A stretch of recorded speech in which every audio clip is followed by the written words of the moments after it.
आज मुल्क की जिन 3 खबरों पर हमारी खास नजर रहेगी उनमें पहली खबर 2019 आम इंतखाबात के नतायज के ताल्लुक से है, जिस पर पूरी दुनिया की निगाहें टिकी हुई हैं। गिनती का काउंटडाउन शुरू हो चुका है।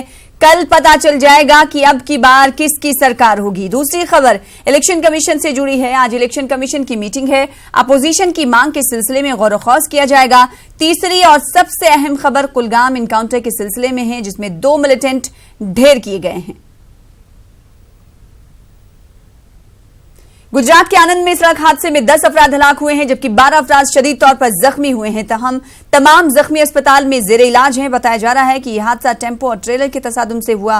टेम्पो में सवार सभी लोग कैंडेला कंपनी से काम करके वापस लौट रहे थे। वजीर आला विजय रूपानी ने तमाम महलूकीन के अहले खाना को 2-2 लाख रुपए मुआवजे के तौर पर देने का ऐलान किया है।